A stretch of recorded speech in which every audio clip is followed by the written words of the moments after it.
Happy Monday, everybody. My name is Brandon Rosa, and welcome to episode 99 of the Xbox in 10 podcast, your weekly source of Xbox gaming news covered in around 10 minutes.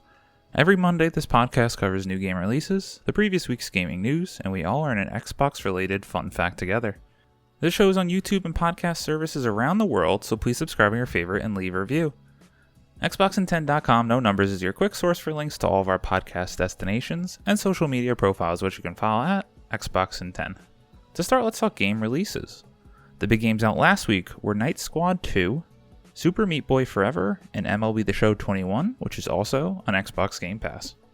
The games coming out this week include Borderlands 3 Director's Cut, Smelter, MotoGP 21, World Splitter, Angels of Death, Battle Axe, Nier Replicant version 1.22474487139. My god. Moon Raider, Vescalia Prophecy, Dungeons and Gravestone, and Venter, Little Mouse's Encyclopedia, and Dead Dust. Now on to last week's biggest news stories, and we have 7 to cover this week. Number 1. Sea of Thieves Season 2 release date, time, plunder pass, and more. Pratik Jain at TalkEsport.com writes, Rare is all set to release the second season update for the Sea of Thieves on April 15th, and with it comes loads of new content, events, and treasures to plunder. At the start of the year, Rare switched the Sea of Thieves monthly update model to introduce seasonal content, with emphasis on bringing in loads of new content through the use of seasonal progression, a plunder pass, new events, and much more every 3 months. With Season 1 coming to an end this week, the next season is finally coming along. Each new season comes with a new plunder pass. Each plunder pass has 100 progression levels in both a free and paid track. Each level will unlock new stuff such as character and ship cosmetics, pirate legends, and a new series of pirate trials. Players are tasked to increase their renown level throughout the season to unlock more plunder pass levels. The plunder pass will cost 999 ancient coins, around US $9.99, and will be available in the Pirate Emporium. Rare promises around $40 of loot in the premium pass, with 11 premium items available. Rare is being very secretive about the Season 2 update so far. Other than a teaser trailer, Rare has revealed nothing, so stay tuned, we'll update the article with more information as we get some more news. Sea of Thieves continues to bring in millions of new players and keeping a concurrent base really high on Steam. It has surprised me, but I'm glad to see Rare continuing to support it. Maybe if I had a consistent pirate crew, I'd get into it myself. Number 2, Wasteland 3 The Battle of Steeltown DLC launches for Xbox consoles and PC in June. Sean Carey at True Achievements writes, inXile Entertainment has revealed Wasteland 3's first major expansion. The Battle of Steeltown DLC brings more squad-paced action to the RPG and launches on June 3rd for both consoles and PC. The Battle of Steeltown adds new locations, quests, and gear to Wasteland 3. Steeltown is a manufacturing hub for Colorado, which keeps the Patriarch in power by manufacturing trucks, armor, weapons, and robots. However, deliveries from Steeltown have suddenly stopped, and the Patriarch sends in the Rangers to investigate. When they arrive, they find Steeltown on the brink of destruction, workers are striking, and the bandits are running amok. The Rangers are tasked with finding out what's happened and saving Steeltown from destruction.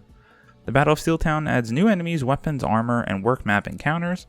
There are also a few new combat mechanics to get to grips with, such as devastating telegraphed attacks, stacking status effects, elemental shields, and non-lethal weapons. For those returning to the game, combat and gear scaling will be applied to provide a level-appropriate challenge when entering Steeltown. Especially with inXile being brought into the fold of the Xbox Game Studios and the first party, I do need to give Wasteland and the series a chance. I'm usually not a fan of top-down RPGs, but it can't hurt to try. Number 3, Ubisoft Forward E3 2021 conference announced. Matt Purslow at IGN writes, Ubisoft has announced Ubisoft Forward, its summer digital conference that is part of E3 2021. The digital conference will take place on Saturday, June 12th, starting at 12 p.m. Pacific. Currently, no other details have been provided. Naturally, all the biggest surprises will be held back until the show itself. Short little news bite, but mark your calendars now.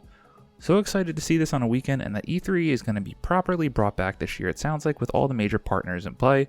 I love shutting down for the weekend, eating garbage food, and watching nothing but video game press conferences. Number 4, Resident Evil Village gets new trailer and details on demo and Mercenaries mode. Heidi Nicholas at True Achievements writes, Capcom's Resident Evil Village gave us a lot of new Resident Evil Village info, including a new trailer, details of the upcoming free demo, and confirmation that the Mercenaries mode will return.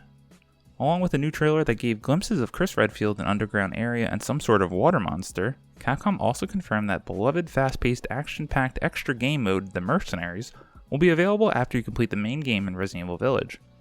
Quote, "The Mercenaries has one simple rule. Reach the goal before the time runs out, but to do that you need to defeat enemies in each area. The better you do, the higher your score." End quote. The showcase also gave us details on a free upcoming demo which arrives on all platforms on May 1st and gives you 60 minutes to try out the village and castle areas of the game. The demo will be available for 24 hours starting on May 1st at 8 PM Eastern and ending on May 2nd. Capcom also announced early 30-minute demos for PlayStation players on April 18th and the 25th. Resident Evil Village is just weeks away now and launches for Series X and S and Xbox One on May 7th.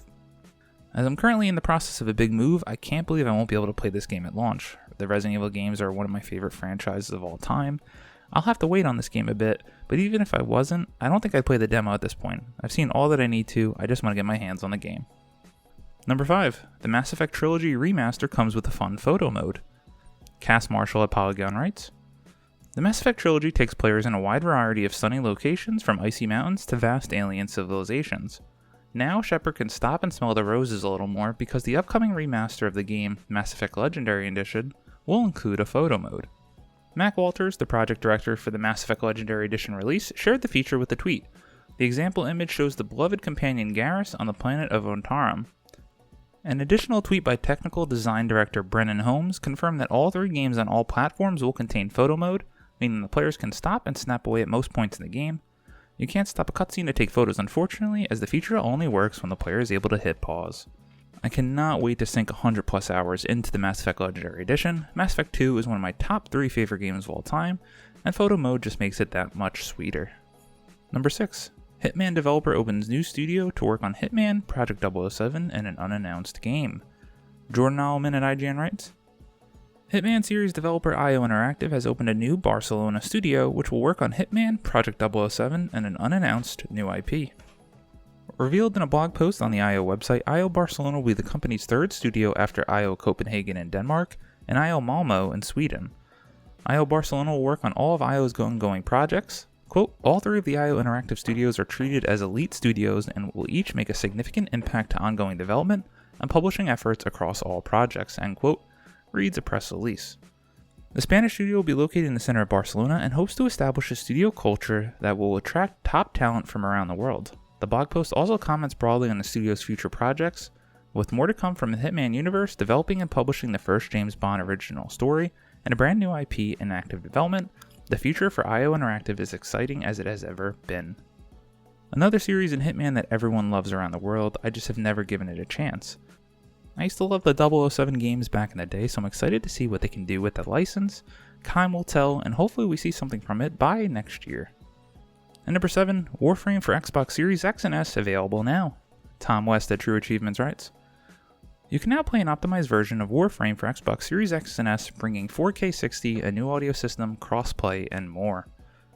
Warframe has been playable for 8 years and support for the game continues as strong as ever. Now you can experience the popular online game at 60 frames per second, with resolutions up to 4K when you download the latest Xbox Series X and S optimized version of the game.